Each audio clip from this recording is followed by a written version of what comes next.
نعمتوں کی ناقدری ہوئی. نعمتوں کی ناقدری کب ہوتی ہے؟ جب نعمتوں کا غلط استعمال ہوتا ہے، گناہ ہوتے ہیں، ان نعمتوں کے ذریعے سے بندہ گناہ کرتا ہے، نافرمانی کرتا ہے نا، تو پھر گناہ کا ریئیکشن ہوتا ہے. اس لیے بندہ جب بھی گناہ کا خیال آئے فوراً اللہ کی نعمتوں کو یاد کرے کہ گناہ کروں گا، معصیت کروں گا، نماز چھوڑوں گا، قرآن کی تلاوت سے دور ہو جاؤں گا نا، تو یہ گناہ ہے اور گناہ کا ریئیکشن ہو جائے گا. ماحول دینداری میں آئیں گے تو آپ کو دین پر چلنا آسان. دین تو ہے ہی آسان، شریعت آسان ہے، یہ ہماری ضرورت ہے. جس طرح ہوا، جس طرح اللہ کے پیارے بن جائیں گے. اور جو بندہ اللہ کا پیارا بن جاتا ہے، اللہ دو چیزوں سے اسے کبھی محروم نہیں کرتا ہے. ایک سکون بھری زندگی عطا فرماتا ہے، دوسری برکت والی زندگی عطا فرماتا ہے. بیٹھ رہے تھے ہر بندے نے، ہر ایمان والے بندے اور بندی نے اپنی استطاعت کے مطابق ان برکتوں کو سمیٹا، حاصل کیا اور نیکیوں کا بہت سا ذخیرہ جمع کیا. اللہ کی محبت سے اپنے دل کو بھرا، اپنی آنکھوں کو منور کیا. کتنے سارے بندے ایسے جنہوں نے اپنی زندگی کی ترتیب بدلی، نظام بدلا. کتنے سارے لوگوں کو مصلی سے نسبت ہو گئی، مسجد سے تعلق قائم ہو گیا. کتنے سارے نوجوانوں نے اپنے چہروں پر سنت نبوی کو سجایا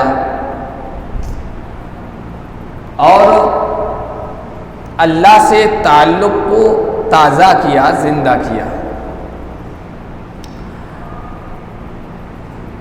یہ سب رمضان کا نیکیوں کا سرمایہ تھا جو اللہ کے نیک بندوں نے جمع کیا، ہم نے جمع کیا. اب اس کی فکر ہونی چاہیے کہ نیکیوں کا یہ سرمایہ ہمارے پاس محفوظ رہے، باقی رہے، اس میں بڑھوتری ہو، اس میں اضافہ ہو، اور اس راستے پر ہم آگے بڑھتے رہیں. نیکیوں کے اس ذخیرے کو، خزانے کو، سرمایے کو ہم بچا کے لے کے جائیں، اس کی فکر ہو. ہمارے اسلاف بزرگان دین کے بارے میں یہ آتا ہے کہ 6 مہینے تو وہ اس کی فکر کرتے تھے اللہ رمضان تک پہنچا دے، اور پھر رمضان میں نیکیاں سمیٹنے کے بعد 6 مہینے اس بات کی فکر کرتے تھے اللہ نے جو نیکیوں کی توفیق دی ہے نا، اللہ اسے قبول فرما لے اور ہمارا نیکیوں کا سرمایہ محفوظ رہ جائے، اس کی فکر کرتے تھے. تو یوں پورا سال ان کا ایک اچھے احساس میں، نیکی کے احساس میں گزرتا تھا. تو نیکیاں جمع کر لینا ہی کافی نہیں ہے، نیکیوں کو بچا کر لے جانا. اس لیے کہ میرے محترم بزرگوں، شیطان کی کوشش پہلی تو یہ ہوتی ہے کہ کسی کو نیکیوں پہ آنے نہ دے، نیکیاں جمع نہ کرنے دے. یہ اس کی فکر ہوتی ہے، نیکیاں جمع نہ ہو پائیں کسی کے پاس. دوسری کوشش یہ ہوتی ہے بندہ ہمت کر لیتا ہے، عزم کر لیتا، نہیں میں تو نیکی کروں گا، میں تو عبادت کروں گا، میں تو اچھائیوں کا، خیر کا ذخیرہ جمع کروں گا، سرمایہ جمع کروں گا. تو اس کی کوشش یہ ہوتی ہے کہ اچھا سرمایہ جمع نہ کرنے پائے، دوسری چیزیں شامل کر دیتا ہے، ریا، دکھلاوا، نام و نمود اور بہت ساری چیزیں شامل کر کے اس نیکیوں کے ذخیرے کو خراب کرنے کی کوشش کرتا ہے، اچھا ذخیرہ جمع نہیں کرنے دیتا ہے. اور تیسری اس کی کوشش یہ ہوتی ہے کہ بندہ نے ہمت کر لی، اچھا نیکی کا ذخیرہ جمع کر لیا ہے، تو شیطان یہ کوشش کرتا ہے کہ اس کو بچا کر قبر تک، منزل تک نہ لے جا پائے، اس کی کوشش ہوتی ہے. جمع تو کر لیا نیکیوں کا ذخیرہ لیکن بچا کے نہ لے آئے. اور اصل جو چیز ہے وہ ہے نیکیوں کے ذخیرے کو بچا کے لے کے جانا تاکہ آنے والی دنیا میں کام آ سکے. اور شیطان کی بھرپور کوشش ہوتی ہے حملہ کر کے ان سب کو لوٹ لینے کی۔ تو نیکیاں بچا کے لے جائے اس کی فکر ہو، ورنہ پتہ چلے گا جب اللہ کے دربار میں پہنچیں گے نا، بہت ساری نیکیاں لے کے گئے لیکن ختم ہو گئی، شیطان نے برباد کروا دی۔ صحیح مسلم شریف کی حدیث ہے، اللہ کے نبی صلی اللہ علیہ وسلم نے ارشاد فرمایا، ایک بندہ آئے گا کل قیامت کے دن، پہاڑ کی طرح نیکیاں لے کے آئے گا، خوب عبادتیں کی، نمازیں پڑھی، نوافل پڑھی، صدقہ خیرات کیا، حج کیا، عمرے کیے، جو بھی نیکی کے کام ہو سکتے ہیں خوب کیے اس دنیا کے اندر، نیکیوں کا ذخیرہ جمع کر کے اللہ کے دربار میں پہنچا، لیکن اس حال میں پہنچا کہ شیطان نے سب برباد کروا دی تھی۔ اکل مال ھذا وشتم ھذا وسفک دم ھذا، ایک کو گالی دی ہوگی، دوسرے کی عزت پر حملہ کیا ہوگا، تیسرے کی زمین دبا لی ہوگی، کسی کو برا بھلا کہا ہوگا، ہے نا، کسی کا مال ہڑپ کر لیا ہوگا۔ یہ سب نیکیوں کو برباد کرنے والے اعمال ہیں۔ اللہ کے دربار میں پہنچے گا نا، حق والے حق مانگیں گے، ہمارا حق دلوائیے، پروردگار کی عدل والی انصاف کرنے والی ذات ہوگی، عدالت ہوگی، اللہ تعالیٰ بدلہ دلوائیں گے۔ بدلوا کیسے دلوائیں گے؟ دنیا بدل گئی، مارکیٹ بدل گئی، کرنسی بدل گئی، یہاں روپیہ پیسہ کرنسی ہے، آخرت میں وہاں یہ نیکیاں کرنسی چلے گی، تو کہا نیکیاں دے دو اس کو، حق والوں کو نیکیاں دے دو، نیکیاں دے دی جائے گی، پھر بھی حق والے باقی رہیں گے، پروردگار ہمارا حق باقی ہے، تو اللہ تعالیٰ کہیں گے اس کی جو نیگیٹو کرنسی ہے، حق والوں کے جو گناہ ہے نا، وہ ان کے سر پہ ڈال دو۔ آیا تھا نیکیوں کا انبار اور ڈھیر لے کے، لیکن دوسروں کے گناہ سر پہ لے کے جائے گا، جہنم میں ڈال دیا جائے گا۔ تو اصل اس بات کی فکر کرنی ہے کہ ہمارا نیکیوں کا سرمایہ جو اللہ تعالیٰ نے توفیق دی رمضان میں جمع کرنے کی، وہ محفوظ رہ جائے۔ وہ سرمایہ، اس کو ہم یوں سرمایہ کچھ پیسہ ہمارے پاس جمع ہوتا ہے تو اس کو انویسٹ کرتے ہیں، بھائی زیادہ سے زیادہ ہو، اس میں اضافہ ہو، خوب دنیا کے سرمایہ کو ہم زیادہ سے زیادہ کرنے کی کوشش کرتے ہیں، بچانے کی فکر کرتے ہیں نا، تو یہ نیکیوں کا سرمایہ بھی آخرت میں، یہ دولت ہے، یہ آخرت کی کرنسی ہے، اس کو بچائیں اور اس کو انویسٹ کریں، اس کو بڑھائیں، اس میں اضافہ کرنے کی کوشش کریں۔ اب یہ نیکیوں کا سرمایہ کیسے بچے گا، اس کی حفاظت کیسے ہوگی؟ 4 باتیں، 4 طریقے، 4 چیزیں میں آپ کے سامنے رکھتا ہوں، اگر ان پر آپ عمل کر لیں گے نا تو آپ کا نیکیوں کا بچانا آسان ہو جائے گا آپ کے لیے، اور اس میں اضافہ کرنا آسان ہو جائے گا، اس کو بڑھانا آسان ہو جائے گا۔ سب سے پہلی چیز جو ہے نا وہ یہ ہے کہ رمضان کے بعد جہاں کہیں جب کبھی اگر دل میں یہ خیال آئے، شیطان وسوسہ ڈالے گناہ کا، نافرمانی کا، نیکی کو چھوڑنے کا، نماز کو چھوڑنے کا، فوراً اللہ کی نعمتوں کا مراقبہ کریں۔ اللہ نے اپنے ایک بندے کا ذکر کیا قرآن کریم میں، اس بندے کے پاس نیکیوں کا ذخیرہ تھا، اس بندے کے بعد تقوی کا سرمایہ تھا، اس بندے کے پاس اللہ کا خوف اور ڈر کا سرمایہ تھا، اس بندے کے بعد اللہ پر یقین اور توکل کا سرمایہ تھا، یہ ذخیرہ تھا، یہ سرمایہ تھا، اور اس سرمایہ پر ڈاکہ ڈالنے کی کوشش ہوئی، لٹنے کا موقع آیا نا، تو اس اللہ کے نیک بندے نے کیا کیا، اس کی روشنی میں آپ کے سامنے رکھنا چاہتا ہوں، وہ بھی ہمیں کرنا ہے رمضان کے بعد، ہم سب۔ حضرت یوسف علیہ السلام کا اللہ نے تذکرہ کیا ہے، ایمان کا سرمایہ، تقوی کا سرمایہ، نیکی کا سرمایہ، عفت کا سرمایہ، پاک دامنی کا سرمایہ، اور اس سرمایہ پر ڈاکہ ڈالنے کی کوشش ہوئی نا، تو سب سے پہلا کام حضرت یوسف نے کیا کیا پتا ہے؟ اِنَّهُ رَبِّي أَحْسَنَ مَثْوَايَ، میرے رب نے مجھے اچھا ٹھکانہ دیا۔ بھائیوں نے کنویں میں ڈال دیا تھا، اللہ نے کنویں سے نکال دیا، مصر کے بازار میں پہنچایا، پھر عزیز مصر کے محل میں پہنچا دیا ہے نا، میرے اللہ کا کرم ہے، میرے اللہ کا احسان ہے، یہ میرے اللہ کی نعمت ہے، میرے رب نے مجھ پر یہ احسان کیا ہے نا۔ اگر ذرا سا بھی میرا تقوی متاثر ہو گیا، گناہ میں مبتلا ہو گیا نا، میرا رب مجھے اپنی نعمتوں سے محروم کر دے گا، ایمان سے محروم کر دے گا، تقوی سے محروم کر دے گا، احسانات سے محروم کر دے گا، نعمتیں چھین لے گا۔ نعمتوں کا مراقبہ، احساس، استحضار، فوراً رب کے احسانات یاد کرو جب گناہ کا خیال آئے۔ حضرت یوسف نے یہی کیا، اِنَّهُ رَبِّي أَحْسَنَ مَثْوَايَ، میرے رب نے مجھے اچھا ٹھکانہ دیا، وہ میرا رب ہے۔ رب کون ہے؟ جو لاچاروں کو کمزوروں کو طاقتور بنا دیتا ہے، جو ضعیفوں کو قوی بنا دیتا ہے، جو جن کی کوئی حیثیت نہیں ہوگی ان کو بحیثیت بنا دیتا ہے۔ اس رب کے احسانات ہیں، میں اس کی نافرمانی نہیں کر سکتا۔ ایسا نہ ہو کہ میرا رب مجھ سے اپنی نعمتیں چھین لے، گناہ کی وجہ سے، معصیت کی وجہ سے، نافرمانی کی وجہ سے۔ یاد رکھیے، اللہ پہلے روحانی نعمتوں سے محروم کر دیتا ہے۔ جب نافرمانی ہوتی ہے نا، اللہ پہلے روحانی نعمتوں سے محروم کر دیتا ہے۔ روحانی نعمتیں کیا ہیں؟ عبادت ہے، نیکی ہے، نماز ہے، روزہ ہے، قرآن کی تلاوت ہے، سجدے ہیں، یہ سب روحانی اللہ کی نعمتیں ہیں۔ گناہوں کی وجہ سے اللہ روحانی نعمتوں سے محروم کر دیتا ہے، اور پھر ہو سکتا ہے مادی نعمتوں سے بھی محروم کر دے۔ مادی کیا؟ دنیا کی جو نعمتیں اللہ تعالیٰ نے ہمیں دے رکھی ہے، اللہ نے جو آنکھ دے رکھی ہے دیکھنے کے لیے، ہو سکتا ہے اللہ گناہ کی وجہ سے اس سے محروم کر دے۔ جو اللہ بینائی کی طاقت دے سکتا ہے وہ بینائی سے محروم بھی تو کر سکتا ہے۔ جو اللہ شباب اور جوانی کی طاقت کو دے سکتا ہے وہ عین جوانی میں بستر پر لاچار کر کے ڈال بھی تو سکتا ہے۔ جو اللہ عزت بھرا مکان اور محل دے سکتا ہے وہ جھونپڑی میں بھی تو ڈال سکتا ہے۔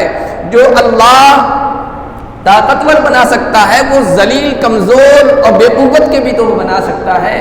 جو اللہ زندگی دے سکتا ہے وہ موت کا شکار، مصائب کا شکار بھی تو کر سکتا ہے۔ تو یہ سب مادی نعمتیں ہیں، اللہ پھر مادی نعمتوں سے بھی محروم کر دے گا۔ نعمتوں کی ناقدری ہوئی۔ نعمتوں کی ناقدری کب ہوتی ہے؟ جب ان نعمتوں کا غلط استعمال ہوتا ہے، گناہ ہوتے ہیں، ان نعمتوں کے ذریعے سے بندہ گناہ کرتا ہے، نافرمانی کرتا ہے نا، تو پھر گناہ کا ریئیکشن ہوتا ہے۔ اس لیے بندہ جب بھی گناہ کا خیال آئے فوراً اللہ کی نعمتوں کو یاد کرے کہ گناہ کروں گا، معصیت کروں گا، نماز چھوڑوں گا، قرآن کی تلاوت سے دور ہو جاؤں گا نا، تو یہ گناہ ہے اور گناہ کا ریئیکشن ہو جائے گا۔ یاد رکھیں، گناہ کا ریئیکشن ضرور ہوتا ہے، فوری طور پر ہو جائے، ایک دن کے بعد ہو جائے، ایک سال کے بعد ہو جائے، زندگی کے آخری مرحلے میں اس گناہ کا ریئیکشن ہو، یا مرتے وقت ہو، جو بھی انسان گناہ کرے گا اور توبہ نہیں کرے گا نا، اس گناہ کا ریئیکشن ضرور ہوتا ہے، اور ہوتا رہتا ہے، ہمیں احساس نہیں ہوتا۔ اللہ کے جو نیک بندے ہوتے ہیں ان کو احساس ہو جاتا ہے میری زندگی میں کہیں گڑبڑ ہو رہی ہے۔ بشر حافی رحمۃ اللہ علیہ فرمایا کرتے تھے کہ میں جب اپنی بکری دوہنے بیٹھتا ہوں اور بکری لات مارنے لگتی ہے اور صحیح طریقے سے دوہنے نہیں دیتی ہے نا، فوراً مجھے احساس ہو جاتا ہے زندگی میں کہیں گڑبڑی ہو گئی ہے، اللہ کی نافرمانی ہو گئی ہے، کہ اس کا احساس یہاں ہو رہا ہے، بکری نافرمانی کر رہی۔ اگر اولاد نافرمان بن رہی ہے نا، تو والدین کو یہ احساس ہونا چاہیے کہ زندگی میں ہماری بھی رب کی نافرمانی کہیں ہو رہی ہے۔ اگر والدین سخت ہو رہے ہیں، بیجا سختی کر رہے ہیں نا، تو اولاد کو احساس ہو جانا چاہیے ہماری زندگی میں کہیں رب کی نافرمانی ہو رہی ہے۔ شوہر کا موڈ خراب ہے تو بیوی کو احساس ہو جانا چاہیے کہیں میری زندگی میں اللہ کی نافرمانی تو نہیں ہو رہی ہے، اور بیوی کا مزاج خراب ہے، موڈ خراب ہے، تو شوہر کو احساس ہو جانا چاہیے میری زندگی میں شاید کہیں ہو سکتا ہے خلل پڑ رہا اور رب کی نافرمانی ہو رہی ہو۔ گناہ کا ریئیکشن ضرور ہوتا ہے۔ میں نے کہا پہلے اللہ روحانی نعمتوں سے معلوم کرے گا اور پھر مادی نعمتوں سے معلوم کر دے گا۔ بنی اسرائیل کے کسی عابد کے بارے میں، کسی نیک آدمی کے بارے میں کتابوں میں آیا کہ وہ پہلے بہت نیکیاں کرتا تھا، عبادت کرتا تھا، ریاضت کرتا تھا، مجاہدہ کرتا تھا، اس کے بعد اس کی محنت میں، عبادت میں، ریاضت میں، نیکیوں کے کرنے میں کچھ کمی ہو گئی، اللہ کی طرف سے نعمتوں میں کوئی کمی نہیں ہوئی بظاہر۔ تو ایک دن اس کے دل میں یہ بات آئی، کہنے لگا اللہ تو کتنا حلیم ہے، تو کتنا بردبار ہے، تو کتنا برداشت کرنے والا ہے، میری نیکیوں میں کمی آ گئی، عبادت میں کمی آ گئی، لیکن تیری نعمتوں میں کمی نہیں آئی، تو نے نعمتوں سے مجھے محروم نہیں کیا۔ اللہ کی طرف سے الہام ہوا، دل میں بات ڈالی گئی، ندا آئی، آواز آئی، میرے بندے میں نے تجھے نعمتوں سے محروم کر دیا ہے لیکن تجھے احساس نہیں ہے۔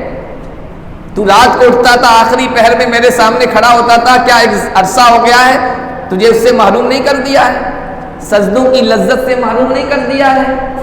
تجھے آسمانی کتاب کی تلاوت سے محروم نہیں کر دیا ہے؟ تجھے مجھ سے مناجات اور مجھ سے باتیں کرنے، دعا کرنے سے محروم نہیں کر دیا ہے؟ اس کو احساس ہوا کہ ہاں یہ تو ہوا ہے کہ یہی تو گناہ کا اثر ہے، روحانی نعمتیں تجھ سے دور کر دی گئی، تجھے محروم کر دیا گیا ہے۔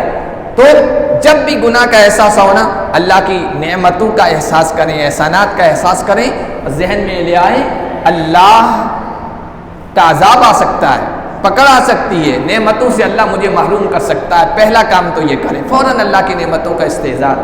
دوسرا کام، اپنی ہمت اور استعداد کے مطابق اس ماحول میں جہاں آپ سے گناہ ہو رہا ہے، نافرمانی ہو رہی ہے، نمازیں چھوٹ رہی ہے، قرآن کی تلاوت سے محروم ہو رہے ہیں، جس ماحول میں ہیں، جس سرکل میں ہیں، جن دوستوں کے ساتھ ہیں، جن کے ساتھ اٹھنا بیٹھنا ہے، اور نیکیوں سے آپ دور ہوتے چلے جا رہے ہیں نا، اپنی ہمت، استعداد اور حوصلے کا استعمال کر کے اس ماحول کو چھوڑیں۔ حضرت یوسف علیہ السلام نے کیا کیا؟ جب دیکھا نا ان کی عزت و آبرو و تقوی خطرے میں ہے، وَاسْتَبَقَ الْبَابَ، دروازے کی طرف بھاگے، حالانکہ بظاہر راستے بند تھے، دروازے بند تھے، کھڑکیاں بند تھی، بعض روایت میں تالے لگے ہوئے تھے دروازے پر، اور زلیخا نے حملہ کرنا چاہا عزت و آبرو پر، گندگی میں ملوث کرنا چاہنا، بھاگے، اپنی ہمت کا استعمال کیا، جو میں کر سکتا ہوں وہ کروں گا، آگے اللہ دروازے کھول دے گا، آگے اللہ آسان کر دے گا، نیکیوں پر جمنا اور نیکیوں کی طرف آنا اور گناہ کا چھوڑنا۔ اپنی ہمت اور اپنے حوصلے کا استعمال کریں، فوری طور پر اس ماحول سے دور ہو جائیں، اس سوسائٹی کو چھوڑ دیں جہاں آپ کا ایمان خطرے میں ہو، اس فرینڈ سرکل کو چھوڑ دیں جہاں آپ کی نمازیں خطرے میں ہو، جہاں آپ کی نیکیاں خطرے میں ہو، جہاں آپ کے لیے گناہ کرنا آسان ہو اور نیکیاں کرنا مشکل ہو جائے، ایسے دوستوں سے، ایسی رفاقت سے، ایسی کمپنی سے دور ہو جائیں، اس ماحول کو چھوڑیں، اس سوسائٹی کو چھوڑیں، اچھے ماحول میں آئیں۔ دوسرا کام یہ کریں، اب دیکھیے ماحول سے سب کچھ ہوتا ہے، رمضان کا ماحول تھا نا، نیکیوں کا ماحول، عبادتوں کا ماحول، برکتوں کا ماحول، ہم جیسے سست و گنہگار لوگوں کے لیے 20 رکعت پڑھنا آسان ہو گیا تھا، فرض نماز پڑھنا آسان، آگے پیچھے کی نوافل اور سنتیں پڑھنا آسان، گھنٹوں بیٹھ کر قرآن کی تلاوت کرنا آسان، 2 گھنٹے، 2.5 گھنٹے بیٹھے ہیں، 5 منٹ اب نہیں بیٹھ سکتے، 2.5 گھنٹے پڑھنا آسان، قرآن کی تلاوت کرنا آسان، آدھے گھنٹے دعا کرنا آسان، کیوں؟ ماحول تھا تو نیکیاں کرنا آسان ہو گیا۔ ماحول اگر ایسا ہمیں ملے گا، ایسے ماحول کو ہم اختیار کریں گے نا، اپنائیں گے نا، تو پھر رمضان کے بعد بھی نیکیاں کرنا آسان ہو جائے گا۔ سب ماحول کا کھیل ہے۔ ماحول دینداری میں آئیں گے تو آپ کو دین پر چلنا آسان، دین تو ہے ہی آسان، شریعت آسان ہے، یہ ہماری ضرورت ہے، جس طرح ہوا، جس طرح پانی، جس طرح روشنی ہماری زندگی کی ضرورت ہے نا، اسی طرح یہ عبادتیں، یہ نیکیاں، یہ اللہ کی اطاعت و فرما برداری، یہ بھی ہماری زندگی کی ضرورت ہے۔